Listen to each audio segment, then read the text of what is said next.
Bonjour Monsieur Christol. Bonjour Marie Fournet, bonjour Guylaine Leroux. Bonjour. Vous nous entendez bien? Ça va? 5 sur 5. Super. Bon, on ne s'est jamais rencontrés. On a déjà introduit un petit peu l'ensemble du webinaire. Merci, un grand merci vraiment d'avoir accepté notre invitation. On n'y croyait pas trop, mais on est content et fier que vous ayez pu vous libérer et venir avec nous ce soir. C'est super. On est donc en diffusion en direct sur YouTube, puisqu'on n'est que tous les quatre là voilà, du master, mais il y a des spectateurs, au nombre de 22 pour le moment, et ça continue d'arriver, de personnes qui sont intéressées par la pédagogie. Je vais donc introduire l'ensemble, et puis Guylaine prendra le relais pour vous présenter un peu plus en détail avant de vous laisser la parole, si ça vous va, bien sûr. Après, vous voulez, c'est quoi? C'est un questionnement que vous voulez faire, ou vous voulez que je vous fasse un exposé, ou comment Alors, vous le... ce qu'on avait en tête, nous, au début, c'était vraiment que vous nous fassiez une introduction générale à ce qu'est la pédagogie. Et dans un second temps, on a un certain nombre de questions qui nous ont déjà été posées et d'autres qui vont nous être posées, que vous puissiez peut-être nous apporter un certain nombre de réponses sur des questions que des professionnels et étudiants se posent. Ça vous va? Avec plaisir. Et ce temps d'introduction du concept, dites-moi, vous pensez que vous pouvez utiliser combien de temps à peu près pour nous présenter ça? 3-4 minutes, ça suffira. Ok, va pour 3-4 minutes alors. Très bien. On peut prendre 5. Hein. Non, mais si vous avez des questions, je préfère répondre aux questions, ça sera plus facile. Ça marche, ok. Bon, très bien. Alors, je vais débuter l'ensemble, d'accord? Ça marche. Bien. Alors, bonjour à toutes et bonjour à tous. Bienvenue au webinaire qui est organisé par les M1, Master 1, du Master Formation pour adultes et pédagogie innovante de l'UBO de Brest. Je m'appelle Marie Fournet, je suis enseignante à l'UBO en sciences de l'éducation. Et ce soir, je vais être accompagnée de ma partenaire de webinaire, c'est-à-dire, j'ai nommé Guylaine Leroux. Mais en coulisses, il y a toute une équipe de Master 1 qui a œuvré et qui œuvre encore avec nous au bon déroulement de cette soirée. Nous sommes ravis de vous accueillir, étudiantes et étudiants, alumni et professionnels de la formation, pour échanger ensemble autour de la pédagogie. C'est une thématique qui s'est très très vite imposée au sein de la classe, comme celle que nous avions envie de vous présenter ce soir au sein de ce webinaire. Donc, on a eu l'idée de monter ce webinaire autour de la pédagogie, et il y a un nom qui s'est rapidement imposé pour nous, c'était celui de Denis Christol.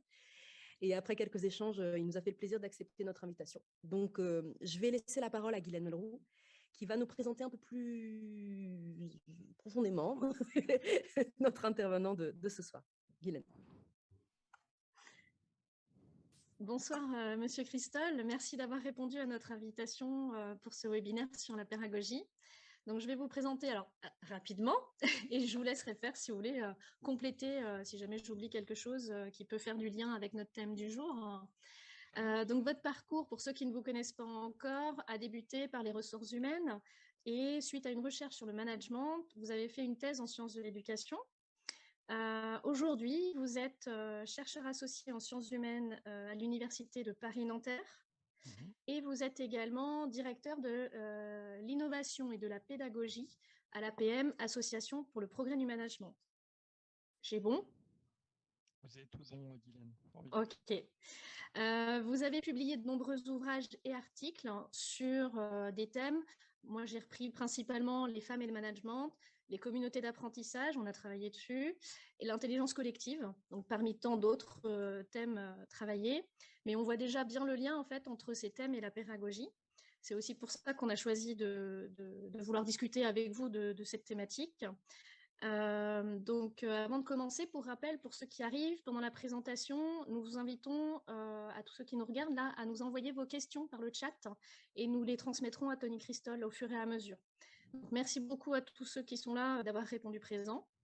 Monsieur Christol, je vous laisse compléter votre présentation et faire le lien avec notre thème du jour, donc qu'est la pédagogie, pour nous éclairer et nous donner envie d'apprendre entre pairs. Merci. Super. En tout cas, merci beaucoup pour votre invitation. J'essaie de répondre le plus possible à toutes les invitations que je reçois, donc c'est toujours un plaisir. Peut-être commencer par dire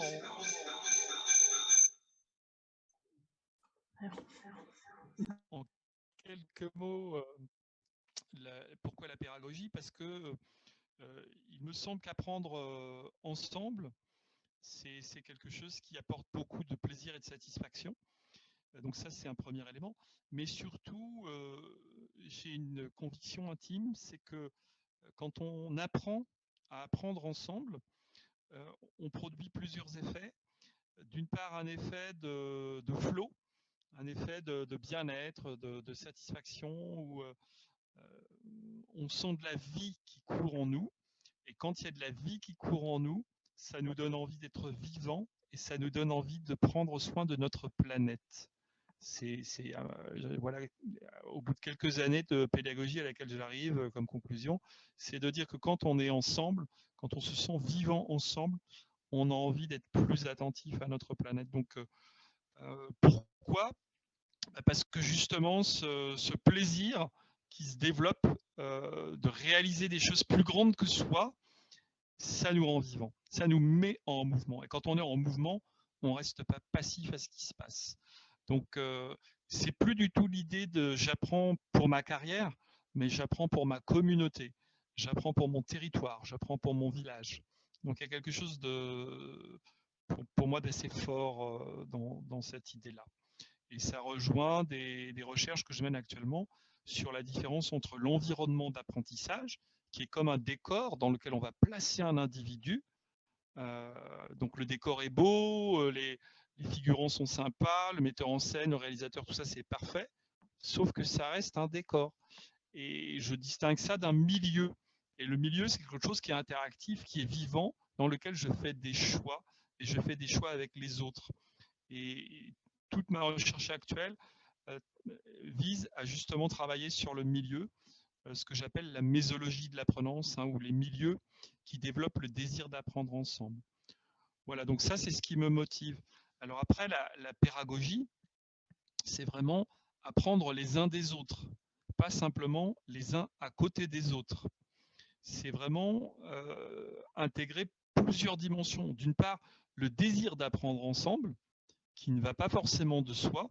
Vous avez rappelé fort courtoisement, Guylaine, la thèse que j'avais menée, et je m'étais aperçu que finalement les gens, ils n'apprenaient pas beaucoup à l'école, un petit peu quand même, mais surtout, en tout cas les managers, beaucoup en situation professionnelle, et que les équipes étaient un peu abrasives, c'est-à-dire que ça frottait, elles ne faisaient pas exactement ce que voulait le manager. Ils étaient obligés de dialoguer, de faire avec. D'où un cheminement qui est passé dans ma tête de l'idée d'auto-formation à la socio-formation, donc cet apprentissage avec les autres. Et puis, comme je vous le disais en préambule, à l'éco-formation, c'est-à-dire l'apprentissage par le milieu, puisque toute personne qu'on rencontre, toute situation, tout contexte peut nous transformer profondément. Donc pour moi, la pédagogie, c'est ça, c'est apprendre les uns des autres, faire croître son désir. C'est aussi faire croître son pouvoir d'agir ensemble. Son pouvoir d'agir ensemble, on est augmenté par les autres. C'est-à-dire qu'il y a plus de ressources dans un groupe qu'on ne pense pouvoir y trouver. Et j'ai eu plein d'exemples que je pourrais vous raconter si ça vous amuse, où tout d'un coup le formateur est malade, ce qui m'est arrivé une fois, et tout d'un coup le groupe de participants, il s'auto-organise. Il y a quelque chose de fort, et ils ont l'autorisation et l'espace pour s'organiser librement et apprendre comme ils l'entendent. Et pour moi qui étais malade, c'est du réconfort quand j'ai vu ça, en me disant des ouvriers qui normalement sont réputés être peu autonomes, peu indépendants, tout d'un coup on les met en situation, alors par force, parce que là j'étais malade, mais ils se dépassent et ils font des trucs incroyables. Donc ça, c'est vraiment ce pouvoir. Et c'est une troisième dimension que je mettrais, c'est le vouloir, c'est la volonté, c'est l'engagement. Et là, il y a l'idée de la mission, c'est-à-dire que pour qu'une pédagogie se mette en place, qu'il ne soit pas alors peut-être vous avez vécu ça, mais peut-être pas dans votre formation. Parfois, à l'université, à l'école, on dit bon, on va faire des travaux en groupe. Puis ça embête un peu tout le monde parce que c'est parfois un peu factice. Voilà, il faut apprendre à travailler en groupe, donc on se met en groupe. Mais quand il n'y a pas un véritable enjeu, ça ne marche pas.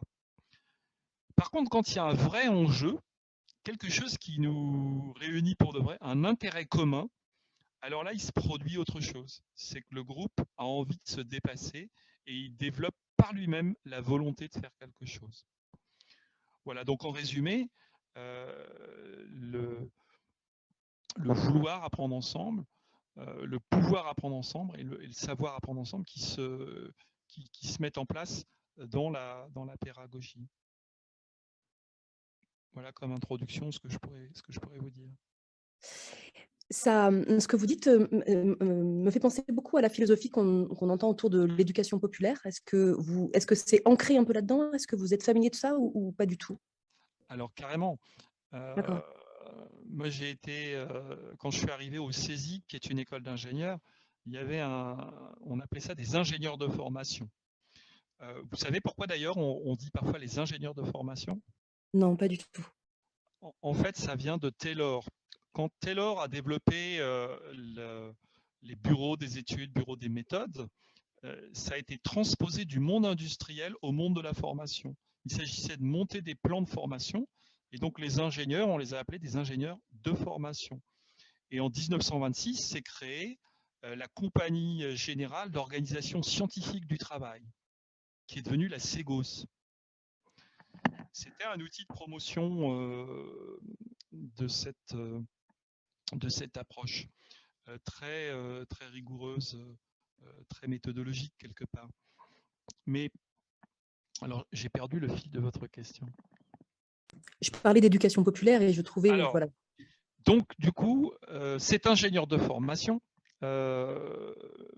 m'a enseigné des pratiques de l'éducation populaire et notamment de l'entraînement mental qui a été développé par un pédagogue qui s'appelle Joffre Dumasdier.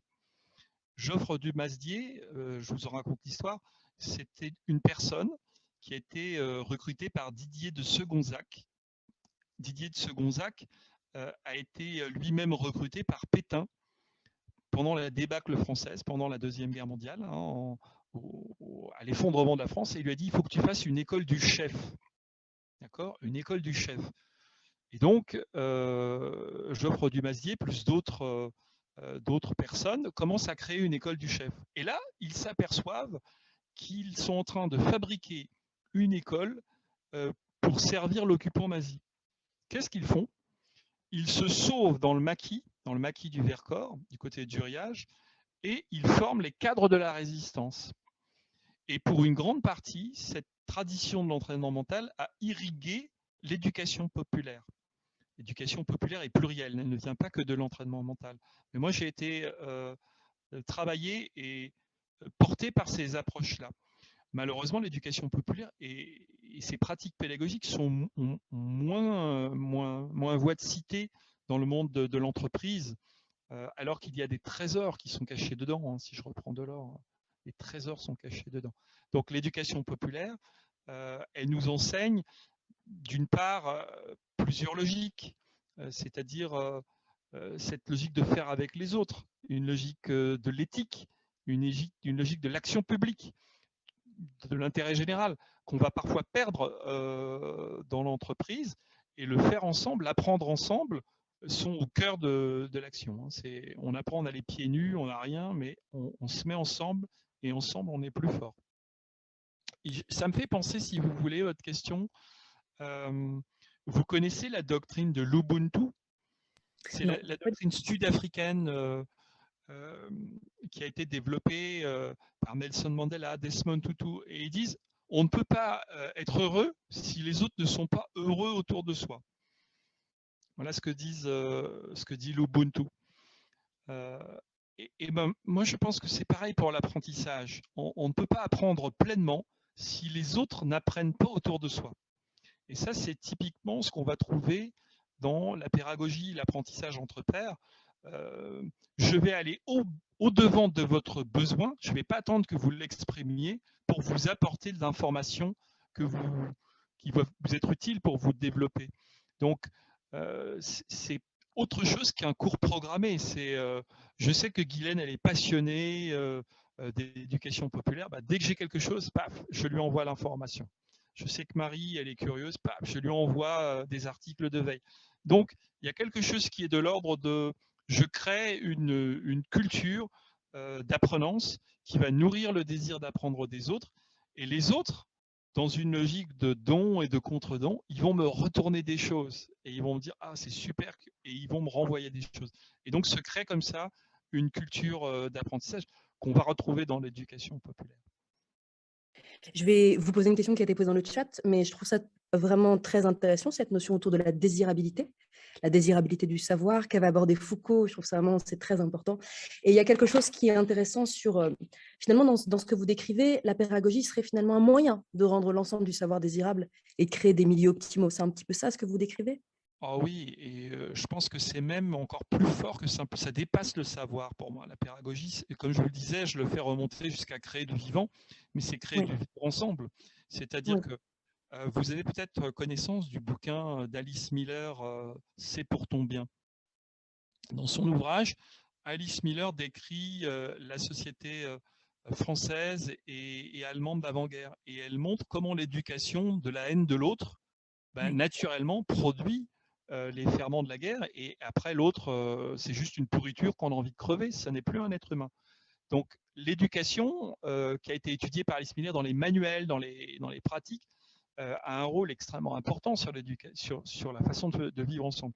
Si aujourd'hui, on essaye de développer des pratiques collaboratives et coopératives, mutualistes, de soutien entre les personnes, eh bien, il y a plus de chances que ça se produise dans la société que si on développe des savoirs hiérarchiques descendants où on te dit tu apprends ça, tu verras plus tard à quoi ça va te servir.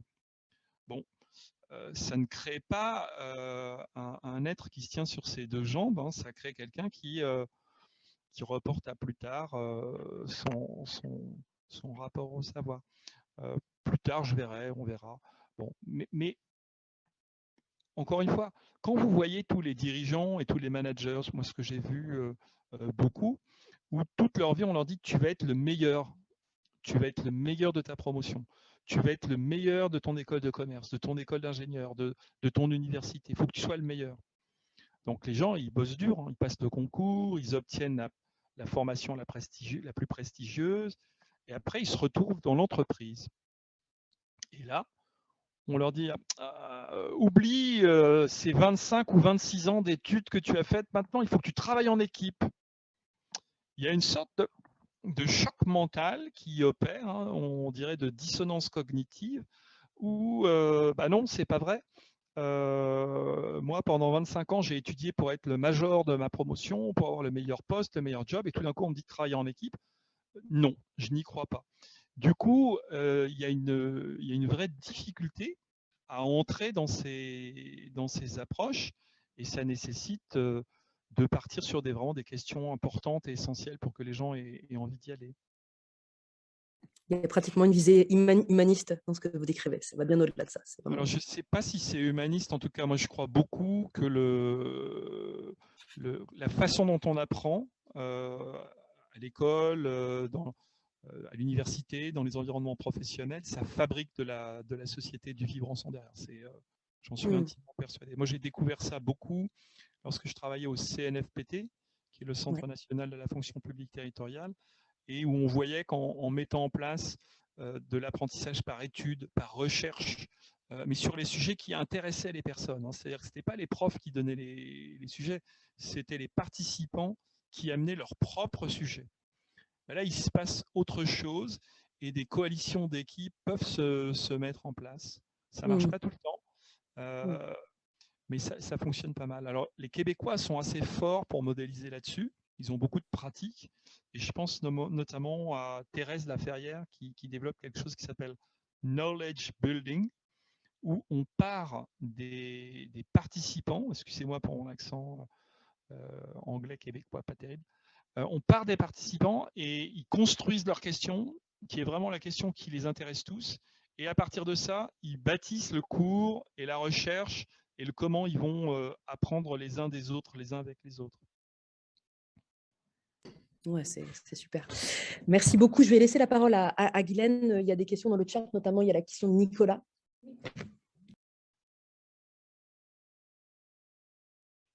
Il ne faut pas que j'oublie le son.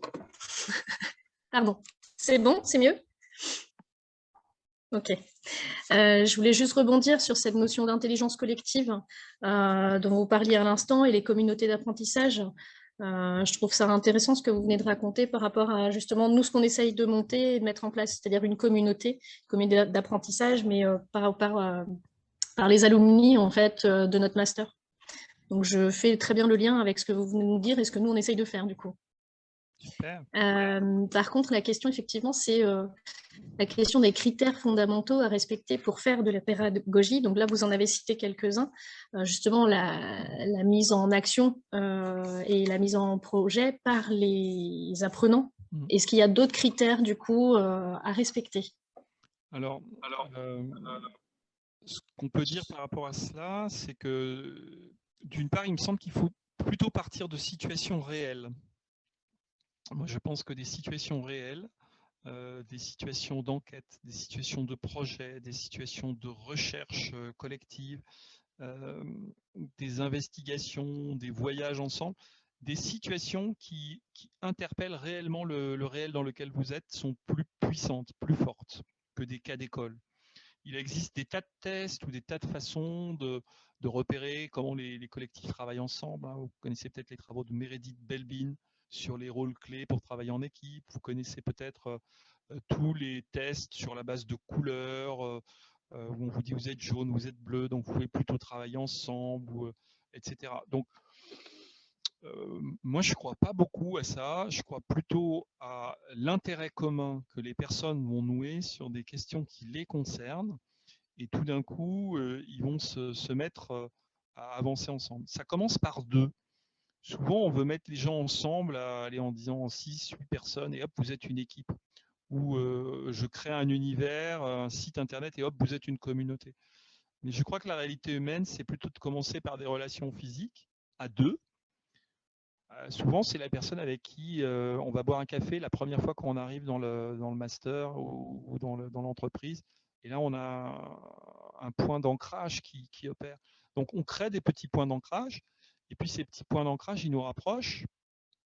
Et puis, un peu comme dans la danse, hein, on ne commence pas à danser le quadrille tout de suite. Hein, on commence à deux. Hein. Et parfois, on commence tout seul devant sa glace. Hein, donc, on avance en douceur. Puis le collectif se crée progressivement. Et puis il y a des usages de salutations, de rencontres qui se mettent en place progressivement, des rituels, des façons de faire. Et ce n'est que très lentement qu'en quelques semaines, quelques mois, voire parfois quelques années, on peut dire ça y est, on a un sentiment d'appartenance à ce groupe, à ce collectif, et on fait communauté. Mais on ne le décrète pas. Il n'y a pas de créateur de communauté qui dit « communauté, je te crée ». C'est plus long que ça et ça passe par les individus eux-mêmes. Donc, les prérequis, c'est aussi la patience. C'est aussi de respecter, de considérer l'autre. C'est-à-dire que l'autre, quel qu'il soit, a des choses à nous apprendre. On l'a bien vu pendant le Covid. Hein. J'ai mené une recherche pendant le Covid. Et on a vu qu'il y avait ce que j'ai appelé de la facilitation au quotidien, hein, les collègues qui s'entraidaient. Il n'y avait pas le choix. Le chef était à la maison, le directeur, on ne le voyait pas. Il fallait qu'on apprenne à utiliser les vidéoconférences et autres. Et donc, nécessité fait loi. Chacun a dû apprendre et à cette occasion a beaucoup appris à apprendre aux autres aussi. Donc, ça passe par des petits gestes simples et progressivement, on peut faire prendre conscience que quand on fonctionne comme ça, c'est plutôt sympathique et que même la personne qu'on ne croyait pas si douée que ça, elle a des petites choses, un petit raccourci de clavier, une petite astuce, une façon d'aborder les autres. Et progressivement, le collectif il monte en puissance et on repère le qui c'est quoi. Vous voyez, il y a ce que les chercheurs appellent de la mémoire transactive. La mémoire transactive, c'est dans une équipe, certains ont des informations et d'autres en ont. C'est une sorte de mémoire distribuée. Ou si je prends un exemple plus trivial, dans un couple, il y en a un qui sait où est garée la voiture et l'autre où sait où sont rangés les papiers et les clés. Et ce n'est pas forcément la même personne. Et pour que ça fonctionne bien, il faut que les deux ils mettent en commun les informations. C'est pareil dans des équipes. C'est pour ça que des fois, on développe cette capacité à aller au-devant des autres pour favoriser le bon usage de cette mémoire transactive. Je ne sais pas si j'ai répondu à votre question, Guylaine. Alors, on ne vous entend pas quand vous avez votre micro fermé. Là, c'est bon. Je voulais rebondir justement là-dessus.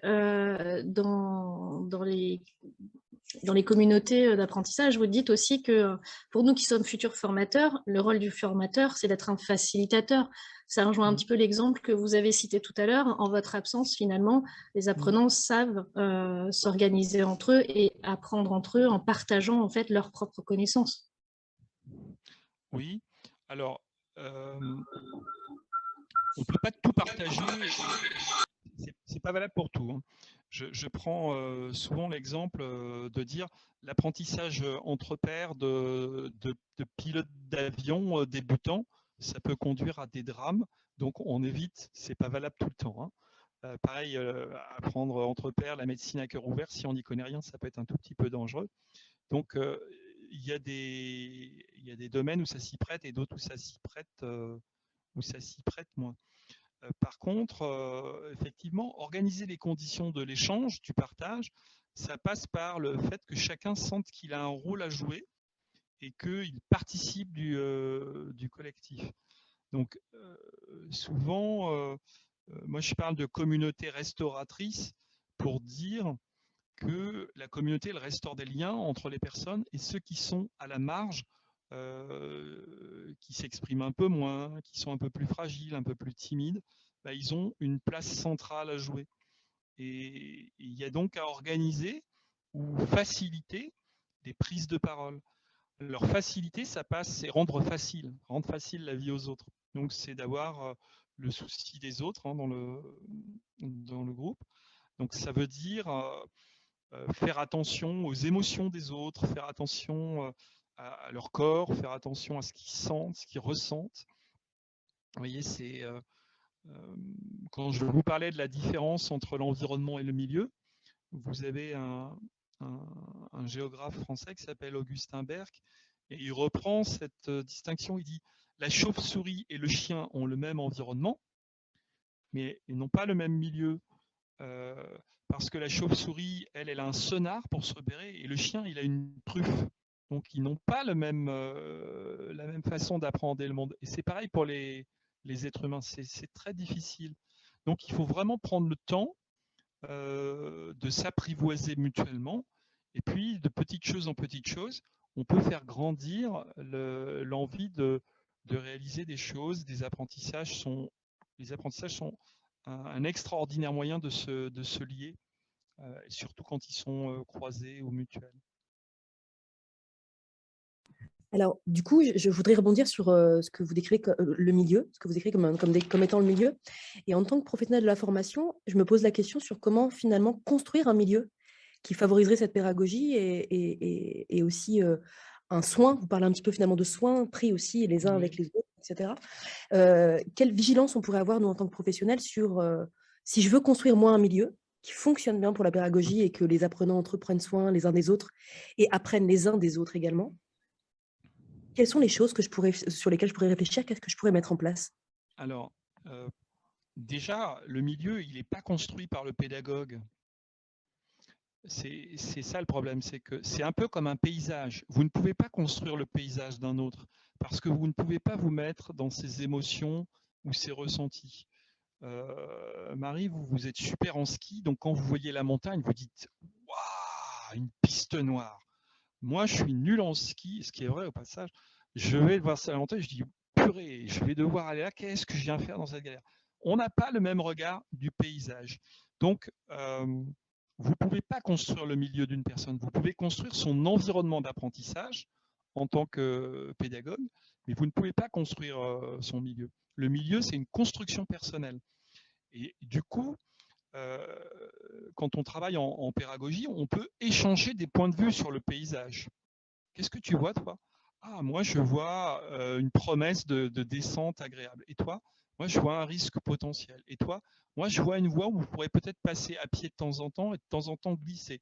Donc, vous pouvez construire quelque part du questionnement, des espaces de dialogue, des moments où les personnes peuvent s'exprimer, mais en aucun cas, vous ne pouvez vous mettre dans la place des ressentis et des émotions de la personne.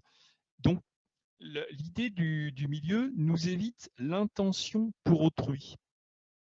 Vous voyez, l'intention pour autrui, c'est je vais penser à la place de l'autre ce qui est bon pour lui.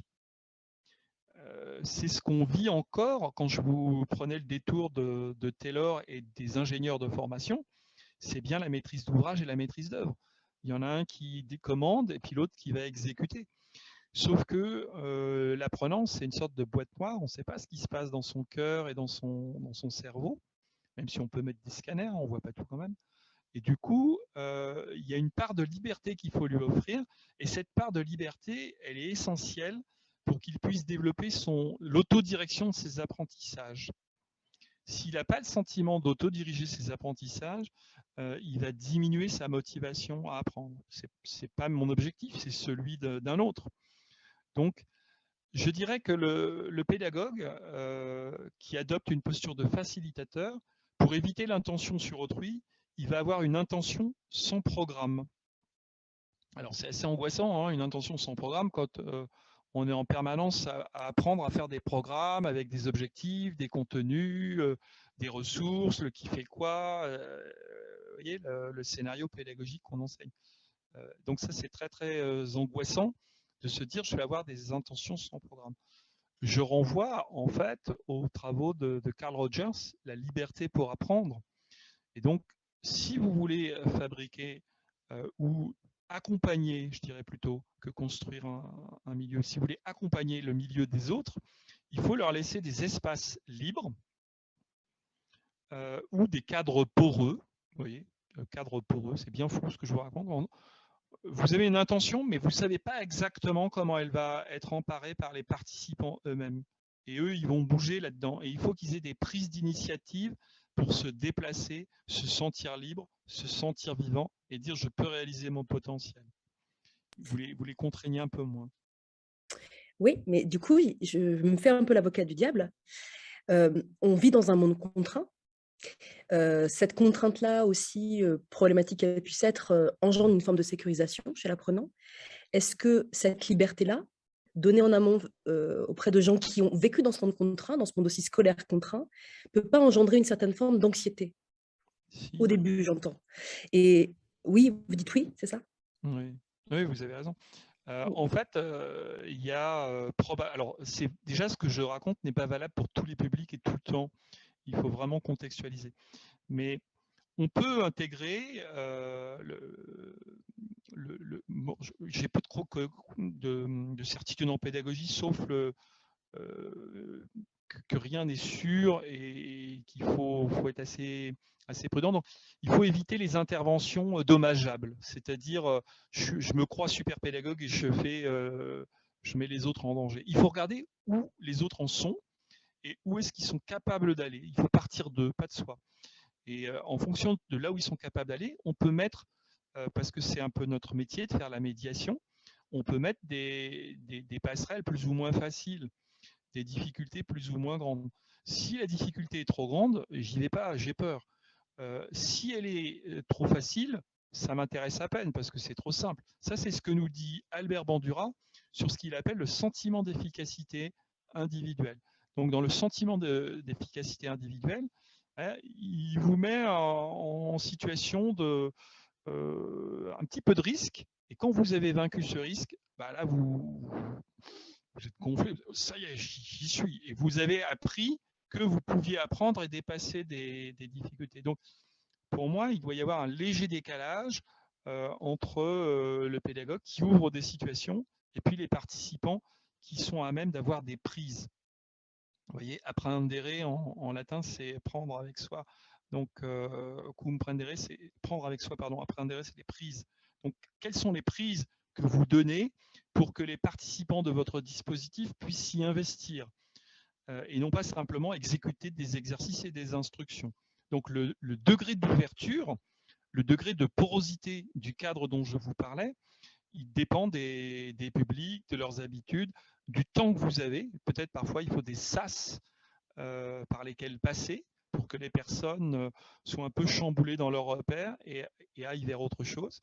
Il faut faire attention à ne pas trop les perdre. On a certains publics qui sont très fragiles et qui seront beaucoup plus en sécurité avec des choses traditionnelles, avec des choses qu'ils prévoient, parce qu'ils sont déjà en difficulté avec ces choses-là. Donc, il y a beaucoup de discernement dont il faut faire preuve pour proposer les situations qui vont permettre aux personnes de développer leur milieu.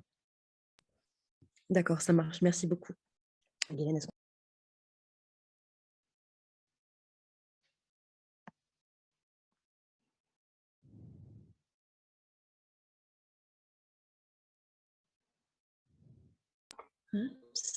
Alors, on a une question effectivement. Alors, Carl Rogers pratiquait cette pédagogie qu'avec ses masters et au départ, elle réagissait mal à cette liberté. Mais ça a été hyper puissant au moyen terme. Est-ce que vous voulez rajouter quelque chose? C'est très clair. Moi, j'ai lu les bouquins de Carl Rogers et je me suis dit, oh, il est génial ce type, j'ai essayé de faire pareil. Donc, j'avais un master en ressources humaines et j'ai proposé que tous les matins, il y ait des cours théoriques amenés par des formateurs traditionnels et que l'après-midi, j'avais établi une liste de choses à faire, comme organiser une conférence, faire un compte-rendu de lecture, organiser un témoignage, faire un groupe de travail. Et à chacun de ces choix pédagogiques étaient affectés des niveaux de difficulté et des points qui comptaient pour l'obtention du diplôme. Et assez rapidement, ce qui s'est passé la première année où j'ai mis ça en place, c'est que les profs sont restés du matin à l'après-midi en disant bah oui, mais ils avaient besoin de moi, donc je suis resté. Et les étudiants, oui, on avait vraiment, c'était plus facile pour nous. Donc la deuxième année où j'ai mis ça en place, je n'ai payé les profs plus que le matin. Parce qu'avant, pour faire passer la réforme, je les payais le matin et l'après-midi, même s'ils n'avaient rien à faire. Et du coup, là, ils ont râlé. La moitié sont partis en disant capitaliste, exploiteur, on ne veut pas de ça. Mais je leur ai dit, mais moi, mon job, c'était pas de vous enlever vos sous, c'était que vous soyez, que vous les laissiez faire et que vous les accompagniez. Sauf qu'ils ne voulaient pas se mettre dans cette posture d'accompagnement. Donc, du coup, j'ai recruté un coach. Et le coach, il connaissait rien aux ressources humaines. C'était un manager opérationnel. Mais son job, c'était de les aider. Et ils ont commencé à faire des choses. J'ai quand même eu une partie de la promotion qui est venue me voir dans mon bureau en disant mais on ne sait pas si on sait. On ne sait pas si ce qu'on a appris c'est correct. Je leur dis bah, vous avez organisé une conférence? Oui. Donc vous avez dû négocier avec des gens? Oui. Donc vous avez dû commencer à vous poser des questions sur les concepts pour poser des questions aux gens? Oui. Voilà, c'est des activités qui apprennent. Donc il y a une nécessité lorsqu'on rentre dans de la liberté de prendre de la hauteur sur le cadre pour remonter des agissements au comportement, des comportements aux croyances et des croyances aux valeurs. Et donc, il y a une déconstruction du rapport au savoir à opérer qui fait que le rapport au savoir, ce n'est pas simplement un téléchargement d'informations, mais aussi c'est également la construction d'une capacité à apprendre tout au long de sa vie et d'en prendre conscience pour autodiriger ses choix d'apprentissage. Et c'est d'autant plus puissant quand on le fait avec ses pairs, qu'on vit la même chose, qu'ils ont les mêmes ressentis et qu'ils ont une capacité à nous aider à passer des caps d'apprentissage qu'on pourrait plus difficilement faire seul. En cela, la pédagogie est quelque chose de puissant, c'est que on n'est pas seul, on apprend avec les autres. Et si vous deviez nous expliquer la différence qui existe entre la pédagogie et le socio-constructivisme, est-ce qu'il y a une différence, des différences majeures ou est-ce qu'on est quand même sur quelque chose, il y a une grande proximité? Je dirais que le socio-constructivisme et la part plutôt conceptuelle quelque part, hein, et la pédagogie, c'est plutôt la partie pratico-pratique, c'est-à-dire que derrière la pédagogie, il y a énormément de méthodologies possibles. On peut travailler sur des des communautés d'intérêt. Vous regarderez les travaux de Lave et Wenger des années 90-91. Vous pouvez travailler avec le co-développement professionnel développé par Champagne et Payette. Vous pouvez travailler, je vous ai parlé de l'entraînement mental quand vous m'avez questionné sur l'éducation populaire, mais c'est des pratiques qui sont des pratiques vécues à chaque fois. Le socio-constructivisme, c'est plutôt un courant théorique à côté de l'humanisme, du behaviorisme, du cognitivisme, qui vont essayer de donner des visions de la façon dont les individus, en particulier les adultes, apprennent. Donc, c'est les fondements théoriques. Je dirais que le socio-constructivisme est un des fondements théoriques. Merci pour votre réponse. Guylaine, est-ce que tu as une question qui est à disposition? Oui. Là. Il y a une question qui a été posée effectivement par rapport à ce que vous dites juste avant sur la dynamique de groupe. Elle est importante, cette dynamique, justement, parce qu'elle peut impacter le potentiel de la pédagogie et probablement dans les deux sens, en bien et en mal. Donc, cette dynamique de groupe impulsée par le formateur, elle est importante. Elle est fondamentale. Alors, moi, de plus en plus, je travaille la posture de facilitateur en intelligence collective, qui est une posture qui vise à se mettre à la disposition du groupe. Ça fonctionne très bien avec des managers, avec des formateurs, avec des coachs, avec des citoyens, avec des individus qui ont à travailler sur des projets. Cette posture de facilitateur, elle vise à travailler sur l'énergie qui circule dans un groupe. Je ne sais pas si vous vous souvenez des travaux de Kurt Lewin, il parlait de champ social.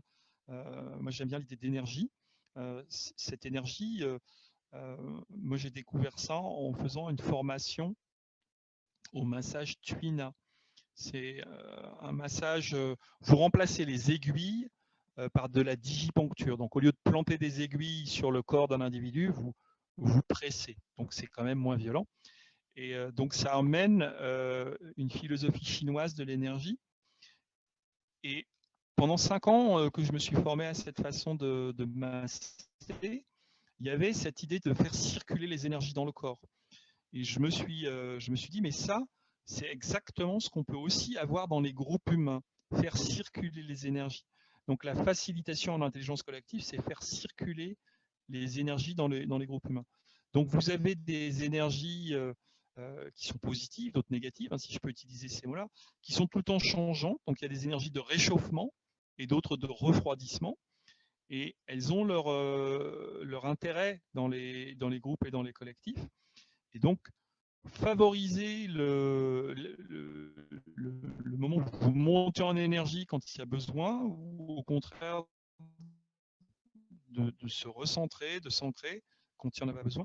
Tout ça, c'est un travail très important de posture alors, moi, je l'appelle maintenant facilitateur, mais on peut l'appeler formateur aussi, hein, je ne suis pas à cheval sur le vocabulaire, qui est de la personne qui va aider le groupe. Il y a peut-être une différence quand même entre la facilitation et l'animation. C'est que le facilitateur, il va viser le plus haut niveau de potentiel du groupe, quel que soit le sujet qui est apporté, alors que l'animateur, il va respecter un cadre pédagogique, des objectifs, des contenus, des exercices, et il va rendre compte à un commanditaire. Le facilitateur, il va avoir cette vision plus large, et il va favoriser ce que j'appellerais des apprentissages génératifs, c'est-à-dire des apprentissages vivants.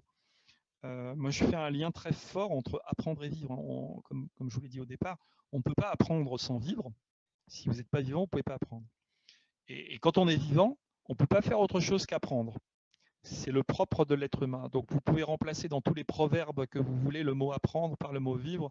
Ça fonctionne pas mal. Donc, vous avez cette idée que le facilitateur, il est, d'une certaine façon, il crée la vie, ou il anime la vie dans un groupe par sa posture, qui est plutôt d'ailleurs une posture en retrait. Ce n'est pas la personne qui va prendre la parole tout le temps. Il va au contraire s'efforcer que chacun prenne sa place dans un groupe de participants, de façon à ce que ce sentiment d'être un pair grandisse. Ce qui fait que souvent, les facilitateurs, ils organisent les groupes en cercle. Vous avez peut-être vu ça, on fait des cercles, et chacun est à équidistance du centre. Et le centre, il porte le vide fécond. Vous voyez, si je prends une tasse comme celle-ci, elle ne fait pas sa fonction de tasse si c'est plein. Si c'est plein, je ne peux pas mettre de liquide. C'est pareil dans un groupe. Il faut du vide pour que le groupe puisse contenir quelque chose. Donc, il y a quelque chose de cette nature dans la facilitation qui est d'avoir cette part de vide qui va appeler les participants à prendre des initiatives et en général, elles vont le prendre pour le collectif, si c'est fait dans cet état d'esprit. On n'est pas dans une compétition pour avoir une note, pour avoir le meilleur truc. Non, c'est pour la question qui intéresse le collectif. Donc, c'est une posture faite d'attention et d'intention. L'attention au groupe, à l'ici et maintenant, et l'intention pour le futur le plus fort pour le collectif. Et quand vous avez ces deux éléments-là qui sont habités par le facilitateur, ça génère des autorisations d'agir pour le groupe et ça permet ce que Francisco Varela appelle l'autopoïèse, c'est-à-dire la capacité du groupe de se construire par lui-même. Cette capacité du groupe de se construire par lui-même, c'est extrêmement puissant. Mais pour cela, il faut qu'il y ait un cadre posé dans lequel chacun puisse se sentir exister véritablement. Je ne sais pas si j'ai répondu correctement à votre question. Oui, complètement, c'est passionnant. Alors, le temps file, il est déjà 7h moins 10, on ne va pas vous garder toute la nuit. J'imagine que vous avez une vie. Il y avait une question qui nous semblait importante à vous poser pour conclure cette proposition. Vous l'avez abordée au début de votre présentation. C'est finalement le lien qui existe entre la pédagogie et le développement durable.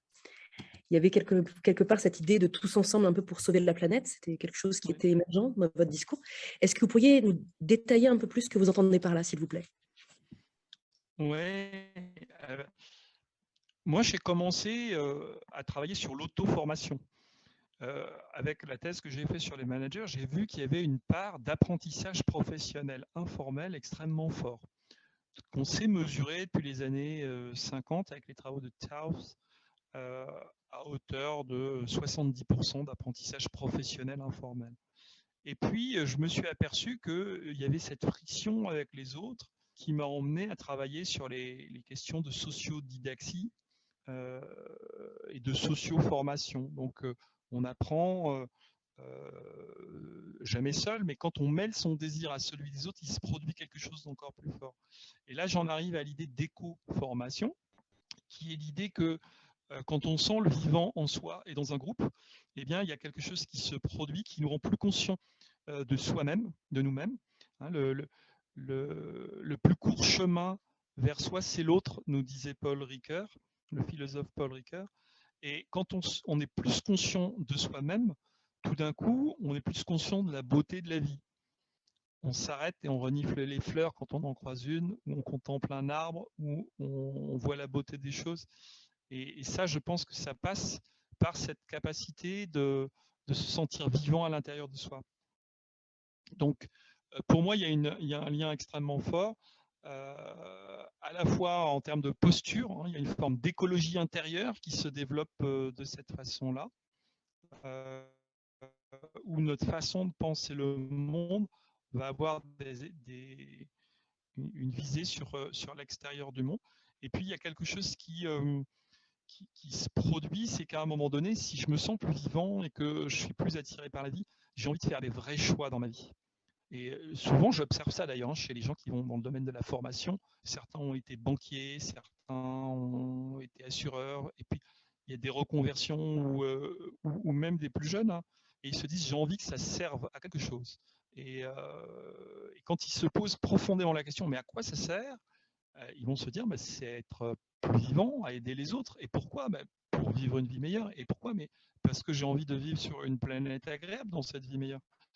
Et donc, il y a un lien qui opère, qui est que l'intelligence collective, pas simplement en tant que mode de résolution de problèmes, mais en tant que philosophie, en tant que il se passe quelque chose de l'ordre de l'Ubuntu dont je vous parlais tout à l'heure, ça produit des effets où, oui, je peux m'engager à être beaucoup plus fort, beaucoup plus vivant, et à faire des choix puissants dans ma vie. Pas simplement alimentaires, hein, mais des choix puissants dans ma vie. On s'aligne. Et du coup, quand on s'aligne, on se dit, mais qu'est-ce qui compte vraiment?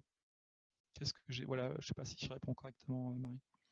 Complètement. Ça me faisait penser, j'avais entendu ça récemment sur ce qu'on qualifie d'effet de surplomb. Vous savez, ces astronautes qui vont dans l'espace et qui voient la Terre de l'extérieur et qui prennent conscience de manière quasi mystique du lien qui nous unit tous les uns les autres et de la relation qu'on entretient avec la nature. Ça me faisait un peu penser à ce que vous disiez.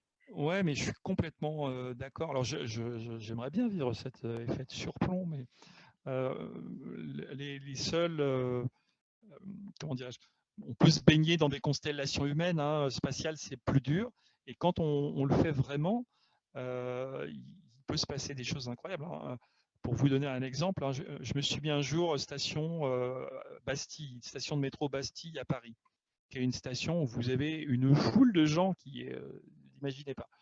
Et puis je suis pris d'une crise mystique, je me mets comme ça et je ferme les yeux et je bouge pas en plein milieu d'un carrefour et je me laisse frôler par la foule. C'est une sensation assez étrange. Il y a des tas de gens qui vous passent de tous les côtés, ils vous évitent, ils vous frôlent un peu. Et vous avez l'impression d'être dans une masse humaine et de participer de l'humanité. Vous voyez, et vous ne savez pas qui sont ces gens, ils sont pauvres, ils sont riches, ils sont de couleur, pas de couleur, ils viennent de loin, pas de loin, on ne sait pas. Et vous avez cette espèce de frôlement.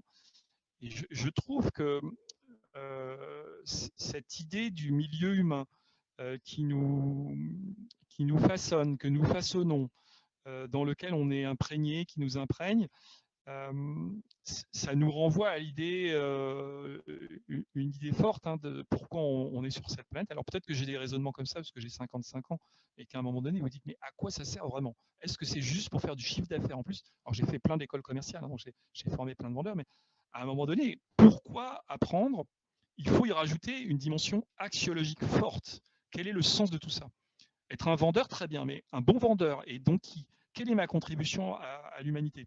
Être un comptable, très bien, mais qu'est-ce que ça apporte en plus? Donc, je pense qu'un supplément de sens, on va le capter par la friction avec les autres, et ça nous renforce dans nos métiers. Il n'y a pas de mauvais métier, hein. Je ne dis pas que vendeur, banquier, comptable, c'est pas bien. Non, non, pas du tout. Mais c'est d'y mettre une part plus profonde d'ancrage, qui est c'est vraiment ça que je veux faire, c'est vraiment ma vision.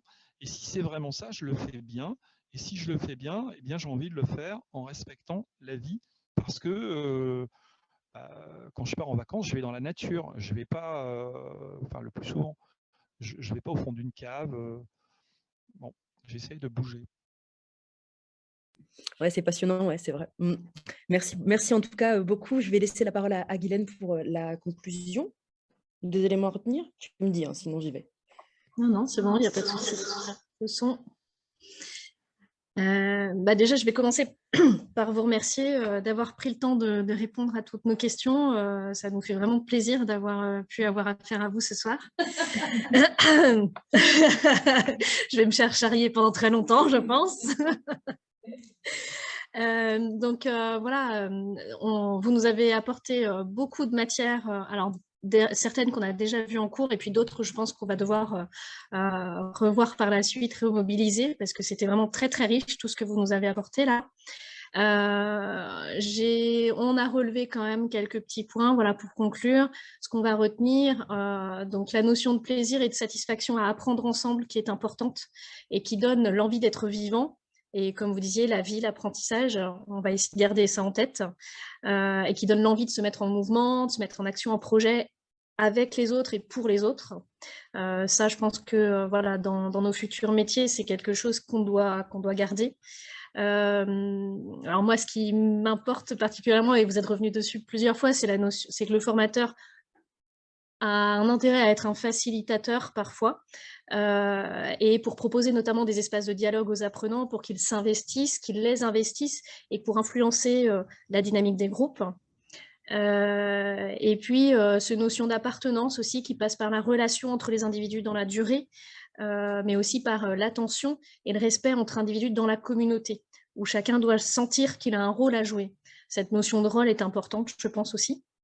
Et pour finir, du coup, voilà, on est ici aussi dans le cadre d'une communauté qu'on essaye de créer. Et donc nous, en tant qu'alumni dans cette communauté, on espère pouvoir faire partie justement de gens qui partagent et qui partagent leur apprentissage avec d'autres qui en ont déjà. Et ça nous incite du coup à développer cette nouvelle communauté. Donc merci beaucoup pour tous vos bons conseils et tous vos la richesse de ce que vous avez apporté ce soir, quoi. Merci, Glenn.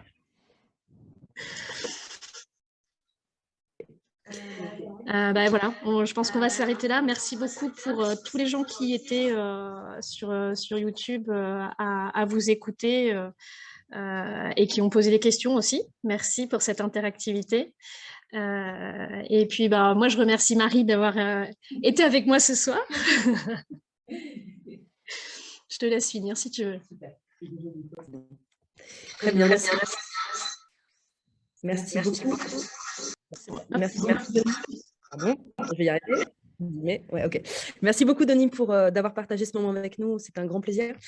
On vous retrouve où? Est-ce que vous êtes accessible? Si certains étudiants ou alumni ou autres ont des questions à vous poser, est-ce qu'on peut vous envoyer un mail, par exemple? Avec plaisir, oui, je réponds. Alors, je ne devrais pas, mais je réponds à tout le monde. Mais c'est toujours avec plaisir, oui, d'échanger.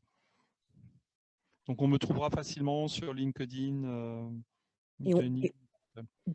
D'accord, sur LinkedIn facilement.